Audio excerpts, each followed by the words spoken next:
Hello friends, எல்லோரும் எப்படி இருக்கீங்க? எல்லோரும் நல்லா இருக்கணும்னு கடவுளை பிரார்த்தனை பண்ணிக்கிறேன். இன்றைக்கி டே வந்து ஒரு பூஜையை வந்து எப்படி பண்ணோம். தினந்தோறும் நடக்கும் பூஜை எங்கள் வீட்டில். வாரத்தில் ஒரு நாள் தான் செய்வோம் அப்படிலாம் கிடையாது. தினந்தோறும் வெள்ளிக்கிழமை மாதிரி எங்கள் வீட்டில் பூஜை எப்போவுமே நடக்கும். அதில் சில அபிஷேகங்கள்லாம் நீங்கள் பார்த்துருப்பீங்க.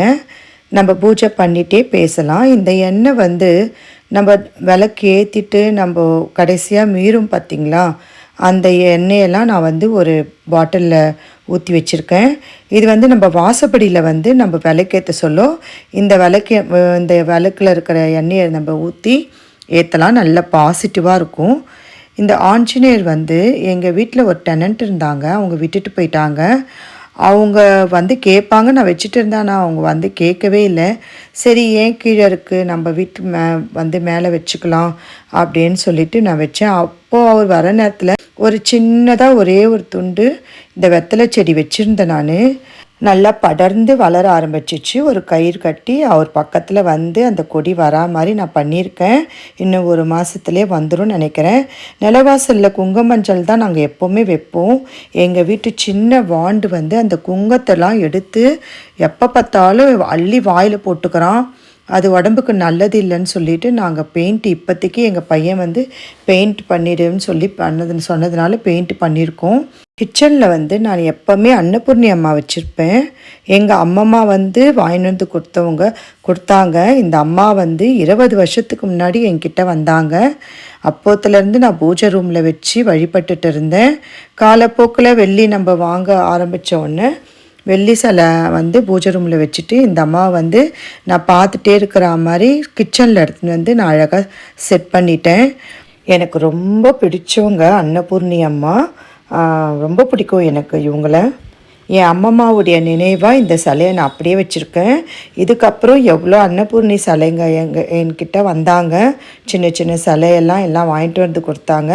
எல்லாத்தையும் எடுத்து ஒரு ட்ராவில் வச்சுருக்கேன். பால் வந்து எப்போவுமே வச்சுட்டு அன்னபூர்ணி அம்மா கிட்ட வச்சுருவேன் நான். இப்போ நம்ம பூஜை ரூமில் போயிட்டு முதல்ல விளக்கு ஏற்றிடுவேன். விளக்கு ஏற்றிட்டு முன்னால் போட்ட பூவெல்லாம் நான் வந்து எடுத்துட்டு ஒரு சாமிக்கும் எடுத்துட்டு எல்லா சாமிக்கும் வந்து ஒரு சின்ன சின்ன கிண்ணத்தில் வந்து எப்போவுமே நெய்வேத்தியம் வைப்பேன். நான் முதல்லலாம் வந்து கல்கண்டு, திராட்சை, முந்திரி அந்த மாதிரிலாம் தான் வச்சுட்டு இருப்பேன். அது நாளடைவில் வந்து அப்படியே கிண்ணத்தில் அப்படியே இருந்துகிட்டே இருக்கும். நம்ம அதுக்கப்புறம் அதை பூஜையிலேயே நம்ம யூஸ் பண்ண முடியாது. நேற்று வியாழக்கிழமை பூஜை, குலதெய்வ பூஜைன்றதுனால அங்கே இருக்கிற தண்ணி எடுத்து காசு உண்டியில் போட்டுட்டேன். சக்கரை வைக்க ஆரம்பித்தேன். கல்கண்டுக்கு பதிலாக இந்த சக்கரை வைக்கிறது வந்து நம்ம டீ, காஃபி இந்த மாதிரி நம்ம வந்து அதை போட்டு ஜூஸ் எல்லாம் நம்ம போட சொல்லும். அந்த சக்கரை நம்ம வேஸ்ட்டு பண்ணாமல் நான் வந்து அதை யூஸ் பண்ணிப்பேன். எல்லா சாமிக்குமே தினந்தோறும் இந்த மாதிரி தொடச்சிட்டு விளக்குங்க கொஞ்சம் எண்ணெய் படிஞ்சா கூட எனக்கு பிடிக்காது. கண்டிப்பாக வாரத்தில் ஒரு நாள் எல்லா விளக்குமே நான் தொலைக்கிடுவேன்.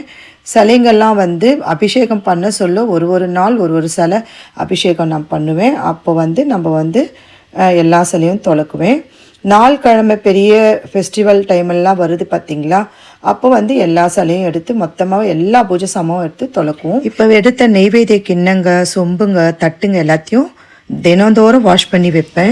விநாயகர்கிட்ட ஒரு வசம்பு வச்சுட்டு ₹1 காசு வச்சோம்னா நம்மளை வந்து பிடிக்காதவங்களுக்கு கூட நம்மளை வந்து நம்ம பேசுகிற விதம் பிடிக்கும் அப்படின்னு எங்கள் அம்மா சொன்னாங்க. அது வந்து ரொம்ப காலம் கனிந்து இப்போ தான் அவங்க வந்து ஏதோ என்கிட்ட சொன்னாங்க. இதே மாதிரி வந்து நீங்களும் வச்சு கும்பிடுங்க. ஆஃபீஸு, பிஸ்னஸ் பண்ணுறவங்கெல்லாம் கண்டிப்பாக வசம்பு ஒன்று வச்சுட்டு நீங்கள் உங்கள் ட்ராலியோ, அதாவது உங்கள் பணம் வைக்கிற அந்த இடத்துலலாம் நீங்கள் வசம்பு வச்சா ரொம்ப நல்லது அப்படின்னு சொல்லிட்டு இருந்தாங்க. அதுக்கு ஒரு கதை சொன்னாங்க. அதாவது விநாயகர் வந்து ரொம்ப அழகான முகம் படைத்தவர். சிவன்கிட்ட வந்து சிவன் மூலயமா அவருடைய தலையை வந்து எடுத்ததுனால அவருக்கு யானை முகம் வச்சாங்க. அப்போ ஔவையார் வந்து இவ்வளோ அழகான முகம் போயிட்டு யானை முகம் வந்ததுனால மற்ற தேவர்கள்லாம் விநாயகரை வந்து வெறுக்கக்கூடாது அப்படின்னு சொல்லி இந்த வசம்புவை வச்சு அவங்க ஒரு மந்திரத்தை ஜபிச்சு எல்லாருக்கும் பிடிக்கிற மாதிரி நீ இருக்கணும் அப்படின்னு சொல்லி வாழ்த்துனாங்களாம். அந்த அளவுக்கு ஒரு பவர் மிக்க ஒரு வசம்பு எல்லா துறையிலையும் நம்ம வச்சு பீரோலெல்லாம் கூட வைக்கலாம் அப்படின்னு சொல்லிட்டு இப்போதான் அவங்களும் படித்தாங்க அப்படின்னு சொல்லி என்கிட்ட சொல்லிட்டு இருந்தாங்க. நீங்கள் எல்லாருமே வந்து யூஸ் பண்ணி பாருங்கள். நானும் இதான் ஃபஸ்ட் டைம் யூஸ் பண்ண போகிறேன். தினந்தோறும் விநாயகருடைய அபிஷேகம் நடக்கும். இவர் வந்து 30 வருஷம் ஆகுது. இது வரைக்கும் அபிஷேகம் பண்ணாமல் நான் ஒரு டிஃபன் சாப்பிட்டது கிடையாது. ரொம்ப சந்தர்ப்பம் சூழ்நிலை சரியில்லாத காலகட்டத்தில் தான் நம்ம வந்து என்றைக்காவது நம்ம சாப்பிட்ற சூழ்நிலை ஆகிடும். ஆனால் இந்த 30 வருஷத்தில் இந்த அபிஷேகத்தை நான் நிறுத்தவே இல்லை. எவ்வளோ மனவேதைகள், எவ்வளோ கஷ்டங்கள், எவ்வளோ பிரச்சனைகள் எவ்வளோ வந்தாலும் சரி இந்த அபிஷேகத்தை வந்து நான் பண்ணாமல் இருந்தது கிடையாது. அதுதான் சொல்கிறேனே, ரொம்ப முடியாத போயிடுச்சுன்ற டைமில் தான் நான் இவர் அபிஷேகம் பண்ணாமல் இருந்தேன். அதே மாதிரி வந்து இவரும் சிவபெருமான் ஜலகண்டீஸ்வரர். இவர் வேலூருக்கு ஒரு கல்யாணத்துக்கு நாங்கள் போக சொல்லும் இருக்கும், ஒரு 20 வருஷம் இருக்கும், 25 வருஷம் இருக்கும். இவரும் வந்து என்கிட்ட அப்போ ரொம்ப சின்ன வயசு, எனக்கு என்ன தோணுச்சுன்னே தெரியல. அபிஷேகம் தெரியாது, எதுவுமே தெரியாது. சிவனும் இந்த நந்தி பகவானும் நான் போய் வாங்கிட்டு வந்தேன். அப்போத்துலேருந்து வச்சுட்டு ஏதோ எனக்கு என்ன தோணுதோ அந்த மாதிரி தான் நான் அபிஷேகத்தை பண்ணி பண்ணி பண்ணி நான் இப்போ இந்த அளவுக்கு இவங்க மேலெல்லாம் எனக்கு அப்படியே உயிரே ஆயிடுச்சு. ஏதாவது ஒரு ஃபங்க்ஷன்லாம் நாங்கள் காலையில் கிளம்பணுன்னா 4 மணிக்கெல்லாம் எழுந்துப்பேன். 4, 3 அதாவது டைமிங் பொறுத்த மாதிரி 6 மணிக்கு நான் கிளம்பணுன்னா 3 மணிக்கு எழுந்துப்பேன். அந்த மாதிரிலாம் பண்ணிட்டு தான் வெளியிலேயே கிளம்புவேன். அதுக்கப்புறம் வந்து இவங்க வந்து அங்காளம்மன். இவங்க வந்து எங்களுக்கு பெரியாண்டவர் குலதெய்வம். ஒரு தடவை மேல்மலையனூரில் போயிட்டு பெரியாண்டவர் போய் நாங்கள் எப்போவுமே வழிபட்டுட்டு அங்காளம்மனுக்கும் நாங்கள் வந்து ஒரு பொங்கல் வச்சுட்டு வருவோம். பெரியாண்டவருக்கும் அங்காளம்மனுக்கும் வச்சுட்டு வருவோம். குழந்தைங்களுக்கு ரொம்ப உடம்பு சரியில்லாமையே இருந்துகிட்டே இருந்தது. சரி என்ன இந்த மாதிரி இருக்கேன்னு சொல்லிட்டு நான் அப்போ போகிற திருவுருவத்தை வந்து நான் வாங்கிட்டு வந்து நான் பூஜை பண்ணுறேன் டெய்லி. குழந்தைங்களுக்கு எந்த நோய் நொடிலாம் எதுவுமே இல்லாமல் நீங்கள் துணையாக இருங்கன்னு சொல்லிவிட்டு இந்த அம்மாவை வந்து இப்போதைக்கு சின்னதாக இந்த அம்மாவை நான் வாங்கிட்டு வந்து வச்சேன். பஞ்சலோக சிலை தான் வாங்கணும்னு ரொம்ப ஆசை. அது வந்து சந்தர்ப்பம் வந்து இன்னும் அமையல. எனக்கு பச்சையம்மனுடைய சிலையை கூட வாங்கி வைக்கணும்னு ஆசை. நம்ம வாங்கிறத பற்றி பெருசு இல்லை, ஆனால் நம்மளுக்கு அப்புறம் இந்த பூஜையை வந்து கரெக்டான வழி நடத்தணுமே அப்படின்ற ஒரு காரணத்துக்காக தான் நான் கொஞ்சம் என்னுடைய ஆசைகளெல்லாம் நான் வந்து அடக்கிக்கிறேன். ஆனாலும் எனக்கு பச்சையம்மனுடைய சிலையை வந்து எனக்கு வந்து அம்மா எப்போ வருவாங்கன்னு எனக்கு தெரியல. வருவாங்கன்னு நினைக்கிறேன். மனசில் அந்த ஆசை இருக்குது. இந்த மாதிரி ஒரு முருகருக்கு அபிஷேகம் பண்ணேன், எல்லாம் அம்மனுங்களுக்கு அபிஷேகம் பண்ணேன்.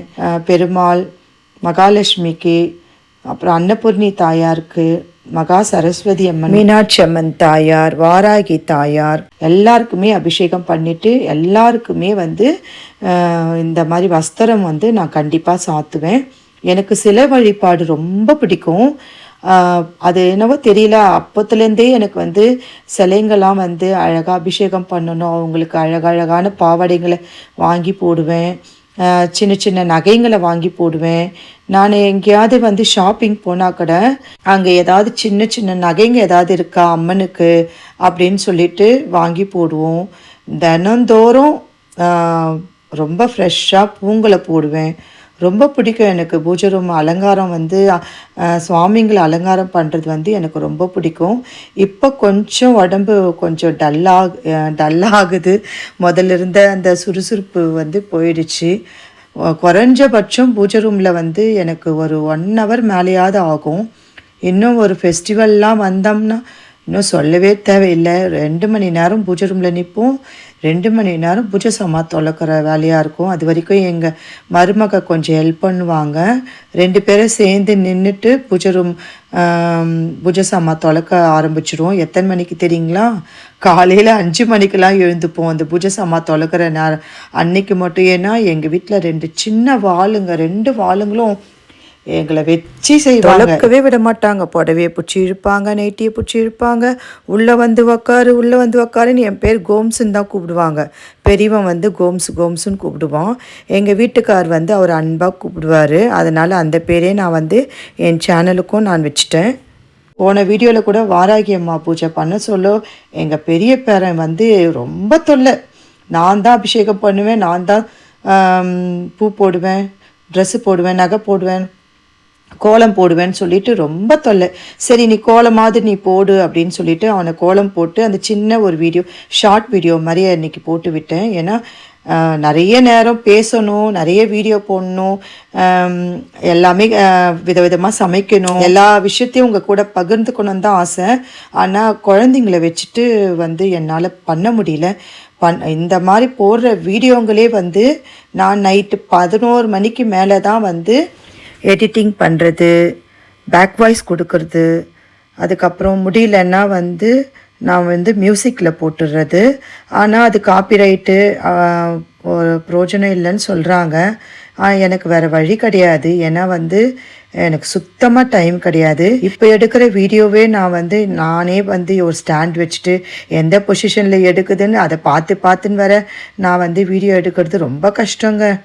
ஆனால் அவங்களே ஸ்டாண்டு போட்டு வீடியோ தனியாக வந்து ஒரு லேடிஸ் வந்து வீட்டு வேலையை எல்லாத்தையும் பார்த்துட்டு நம்ம கரெக்டாக போடுற வீடியோ அதில் நல்லா ரெக்கார்டு ஆகுதான்னு சொல்லிட்டு எட்டி பார்த்துக்கின்னு நம்ம அதை கட் பண்ணி போட்டுன்னு ரொம்ப கஷ்டங்க இது. நானும் இதுதான் ஃபஸ்ட் டைமு நான் வந்து அதாவது ஸ்டாண்டு போட்டு நான் லைவாக அதாவது பேசிகிட்டே வந்து பூஜை பண்ணுறது வந்து இதுதான் ஃபஸ்ட் டைமு. அது நிறைய பேர் எப்படி தான் பண்ணுறாங்கன்னு ரொம்ப ஆச்சரியமாகுது. நிறைய வீடியோங்கள்லாம் அவ்வளோ ஆச்சரியமாக இருக்கும். இவங்கெல்லாம் எப்படி இவ்வளோ க்ளோஸ்அப்பு, இவ்வளோ பேக்கு, இவ்வளோ ஃப்ரண்ட்டு, அப்புறம் கொஞ்சம் தள்ளி அப்புறம் வர்றது, இதெல்லாம் எவ்வளோ கஷ்டம் தெரியுங்களா? ஒரு ஷாட்டுக்கும் வந்து நம்ம அதை ஸ்டாண்டை போய் எடுத்து மாற்றி வைக்கணும். என்னவோ அது ஒரு ஹேபிட் ஆயிடுச்சு. பார்க்கலாம், இதுலையாவது நம்ம ஜெயிக்கணுன்ற ஒரு குறிக்கோள் தான். காலம் நேரம் வந்தால் நம்மளும் ஜெயிப்போம் அப்படின்ற ஒரு ஆசை இருக்குது. நம்ம எவ்வளோதான் நம்ம வந்து யாருமே இல்லாமல் இருந்தால் கூட பேசினா கூட ரொம்ப பின்னாடி வந்து ரொம்ப இறைச்சலாகிடுது. ஃபுல்லாகவே நம்ம ஆஃப் பண்ணிவிட்டு திருப்பியும் பேக் வாய்ஸ் உக்காந்து நம்ம கொடுக்க வேண்டியதாக இருக்குது. ரொம்ப கஷ்டம்தான். யூடியூப்ன்றது வந்து சாதாரண விஷயம் கிடையாது. ஆனால் இதுலேயே ஊறி இருக்கிறவங்களுக்கு வந்து ரொம்ப ஈஸியாக இருக்கும். இது நானே தனியாக பண்ணுறதுனால எனக்கு கஷ்டமாக இருக்குது. வீட்டில் பசங்களுக்கு இன்ட்ரெஸ்ட் இல்லைங்க யூடியூப்பில் வீடியோலாம் எடுக்கணும், போடணும்னு. ஏன்னா அவனுக்கும் டைம் இல்லை. பிஸ்னஸ் பண்ணுறாரு, டிரான்ஸ்போர்ட் வச்சுருக்காரு, ட்ரெய்லரு. ரொம்ப டென்ஷனான ஒர்க்கு. ஆனால் டவுட்டெல்லாம் அவன்கிட்ட தான் கேட்பேன், கிளியர் பண்ணி கொடுத்துருவாரு. அதே சமயம் வந்து நான் வந்து ஒரு தொழில்களுக்கும் ஒரு அட்வைஸ் பண்ணுறேன். நம்ம வந்து பார்க்குற பொருள்லாம் நீங்கள் எப்போவுமே வாங்கிக்காதீங்க. அதாவது ஒரு சேனலில் இந்த பொருள் வாங்கினீங்கன்னா இந்த தெய்வ அம்சம், அந்த பொருள் வாங்கினா உங்களுக்கு பண வரவு அப்படிலாம் என்னென்னவோ சொல்கிறாங்க. ஆனால் வந்து உங்களுக்கு சக்திக்கு என்ன உங்களால் முடியுமோ அதை மட்டும் வாங்கிக்கோங்க. எக்ஸ்ட்ராவாக நிறைய பொருளுங்களை வாங்கி நீங்கள் வந்து அதை உங்கள் பணத்தை வந்து நீங்கள் வேஸ்ட்டு பண்ணாதீங்க. முடிஞ்ச வரைக்கும் உங்கள் பணத்தை வந்து நீங்கள் சேவில் வைங்க. அது வந்து ரொம்ப நல்ல விஷயம். ஏன்னா வந்து காலம் நேரங்கள்லாம் இப்போ வந்து அந்த மாதிரி இருக்குதுங்க. திடீர்னு ஏதோ ஒரு பெரிய செலவு வருது, சின்ன செலவு நம்ம பார்க்குறோம், ஆனால் அது ஒரு அவ்வளோ பெரிய செலவாயிடுது. அந்த நேரத்தில் கையில் நம்மக்கிட்ட காசு இல்லாத போது அந்த மாதிரிலாம் ரொம்ப கஷ்டமாக தான் நிறைய வீட்டில் நடக்குது, கேள்விப்படுறோம். அதனால் வந்து காமிக்கிற சேனல்லலாம் வந்து நல்லா இருக்குதா, உங்களுக்கு அது தேவையா, நம்மளுக்கு அது யூஸ் ஆகுமா அப்படின்ற ஒரு பட்சத்தில் மட்டும் நீங்கள் அந்த பொருளெல்லாம் வாங்குங்க. முடிஞ்ச வரைக்கும் ஆன்லைனில் வாங்கிறத தவிர்க்கிறது ரொம்ப நல்லது. அவசியம் இருந்தால் மட்டும் ஒரு பொருளை வந்து வாங்கிறதுக்கு வந்து ட்ரை பண்ணுங்கள். முடிஞ்ச வரைக்கும் பணத்தை வந்து சேமிப்பில் வச்சுக்கோங்க. அது ரொம்ப நல்லது என்றைக்குமே. அது என்னுடைய கூட பிறந்தவங்க அப்படின்னு நினச்சிட்டு தான் நான் வந்து தோழர்கள்கிட்டையும் நான் வந்து இதை வந்து நான் அன்போடு வந்து சொல்கிறேன். தப்பாக எடுத்துக்காதீங்க. எல்லாருமே நல்லா இருக்கணுங்க, அவ்வளோதாங்க. எல்லாருமே ரொம்ப சந்தோஷமாக இருக்கணும். இதை தவிர வேறு என்னங்க இருக்குது சொல்லுங்க பார்க்கலாம். இந்த பூஜை பண்ணிட்டிய நீனா அப்படி ஆயிட்டியா இப்படி ஆயிட்டியான்னு நிறைய பேர் நினைப்பாங்க கேட்பாங்க. எதுவுமே ஆபத்தாவே இல்லைங்க, எதுவுமே ஆபத்தால நம்மக்கிட்ட இருக்கிறது மற்றவங்களுக்கு நம்ம கொடுக்குறோம் பார்த்தீங்களா, அந்த அளவுக்கு நம்மளுக்கு வந்து கடவுள் வச்சுட்டு இருக்கார் பாருங்க. அதுவே ஒரு பெரிய பெருமை, ஒரு பெரிய குடுப்பனுங்க நம்மளுக்கு. நான் ஒரு விஷயம் சொல்ல மறந்துட்டேங்க. அதாவது சிவலிங்க பூஜை பண்ண சொல்ல குட்டி குட்டி லிங்கம் 2 இருந்துச்சுயா. அதில் வந்து ஒரு பிளாக் கலர் லிங்கம் ஒன்று இருந்தது இல்லையா. அது வந்து அந்த அந்த நாளில், அதாவது ஒரு 20 வருஷத்துக்கு முன்னாடி, அப்போ ஷெல்லில் பீச்சிலலாம் வந்து விற்பாங்க. ஷெல்லில் வந்து சாமியுடைய சிலைங்கள்லாம் வச்சுட்டு விற்பாங்க. இப்போ விற்கிறாங்களான்னு எனக்கு தெரியல. நான் பீச்சுக்கு போயே 10 வருஷம் ஆகுது. அந்த மாதிரி இருக்க சொல்லும். அப்போ வந்து திருச்செந்தூர்லேருந்து எங்கள் சித்தப்பா வந்து, அவர் பேர் ஜெகநாதன், அவர் வாங்கிட்டு வந்து எங்களுக்கு ஒரு 20 வருஷம் முன்னாடி இருக்கும், மேலேயே கூட இருக்கும், வாங்கிட்டு வந்து எனக்கு என் சிஸ்டருக்கெல்லாம் ஒன்று ஒன்று கொடுத்தாரு. அப்போ நான் அழகாக ஷெல்ஃபில் வச்சுன்னு இருக்க சொல்லும். ஒரு நாள் க்ளீன் பண்ண சொல்ல அது விழுந்து உடஞ்சிச்சு, அந்த ஷெல்லு வந்து உடஞ்சிச்சு. அப்போ அந்த லிங்கத்தை எடுத்து நான் மண்ணில் எடுத்து போய் புதைச்சி வச்சுட்டேன். குட்டி லிங்கம்ல, அப்போ நான் லிங்கம்லாம் வாங்கவே இல்லை. சரி என்ன பண்ணுறது, எப்படி கீழெல்லாம் போடுறது, லிங்கமாச்சின்னு சொல்லிட்டு ஒரு மண்ணில் ஒரு தொட்டியில் நிறைய செடி வச்சுருந்தேன். அப்போல்லாம் ஒரு 50 தொட்டி அப்படி வச்சுட்டு இருந்தேன். ஒரு தொட்டியில் போயிட்டு வச்சுட்டேன். அதோடு மறந்துட்டு போயிட்டேங்க. அது எப்படியும் ஒரு 5 வருஷம், ஒரு 6-7 வருஷம் மேலே இருக்கும். திருப்பி அதுக்கு நடுப்புற எல்லா தொட்டிங்களை மாற்றுறது, வேறு செடிங்களை வைக்கிறது, திருப்பி புது மண் எடுக்கிறதுன்னு இந்த 50 தொட்டியுமே அப்படியே ரொட்டேஷனாகவே இருந்துச்சு. அதுக்கப்புறம் ஒரு 5 வருஷத்துக்கு மேலே ஒரு நாள் வந்து ஒரு தொட்டி உடஞ்சி போச்சு. நான் அப்போ வேப்பிலை செடி அதில் இருந்தது. அந்த தொட்டி வந்து உடஞ்சிச்சு, வேர்லாம் நிறைய இருந்ததுன்னு சொல்லிட்டு உடஞ்சிச்சு தன்னால். சரின்னு அந்த நல்லா அந்த வேப்பிலையெல்லாம் நல்லா உதிரிட்டு, ஏன்னா வீட்டு பூஜைக்காக ஒரு 2 வேப்பிலை அது தன்னால் வளர்ந்தது, ஒரு விதை வந்து அப்போ தன்னால் வளர்ந்தது. அதை 2 கிள்ளி நான் வந்து ஒரு வெள்ளிக்கிழமையில் பூஜைக்கு வைப்பேன். அது இருக்கட்டும் வளரட்டும்னு சொல்லிட்டு ஒரு தொட்டியில் வச்சுருந்து அது உடஞ்சிச்சு. சரி வேறு தொட்டி மாற்றலான்னு சொல்லிட்டு அதை எடுத்துட்டு மண்ணெல்லாம் நம்ம கலரி பார்த்தா இந்த சின்னதாக இந்த லிங்கம் அதில் இருக்குங்க. எவ்வளோ ஆச்சரியமாகிடுச்சு தெரியுமா எனக்கு.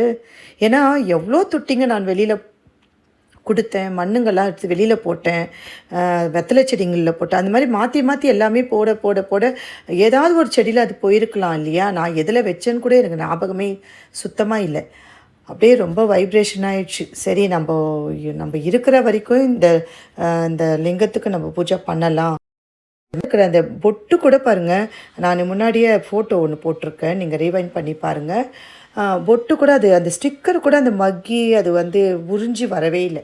அப்படியே அந்த பொட்டோட அந்த சின்ன பிளாஸ்டிக் தான், அழியாத பொருள் தான்.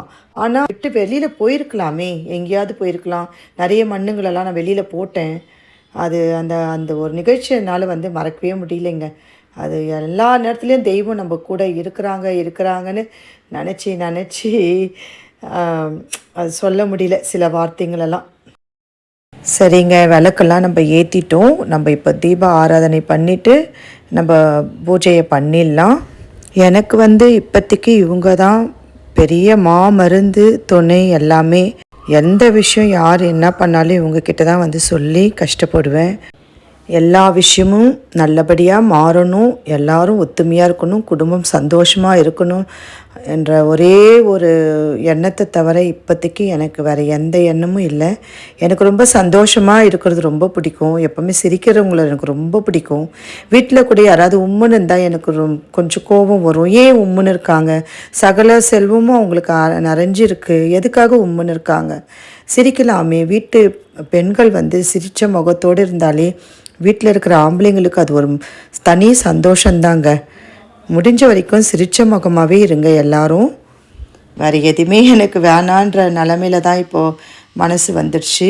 இவங்களை கும்பிட்டுட்டு ஏதோ நல்லா வச்சுன்னுருங்க, எந்த நோய் நொடியும் இல்லாத வச்சுன்னுருங்க. இருக்கிறது நிலையாக இருந்தால் போதும்.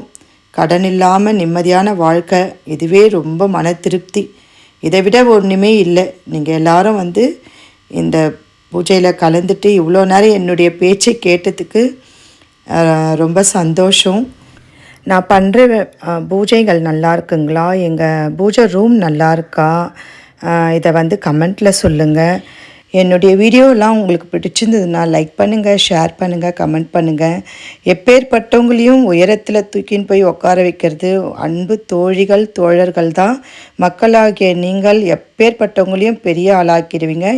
உங்கள் எல்லார்கிட்டேயும் மனசு விட்டு பேசினது ரொம்ப சந்தோஷங்க. ஒரு 2 மாதத்துக்கு ஒரு தடவை நம்ம இந்த மாதிரி வந்து பேசலாம். எல்லோரும் கமெண்ட்டில் நீங்கள் எனக்கு பதில் சொல்லுங்கள். என்ன பேசலான்னு நீங்களே சொல்லுங்கள். எல்லாரும் தீபத்தை கண்ணில் ஒத்திக்குங்க. எல்லாருடைய குறையும் நீங்களும் சொல்லிவிட்டு மனசார நான் வேண்டிக்கிறேன் பெரிய நாயகியான அங்காளம்மன் கிட்ட.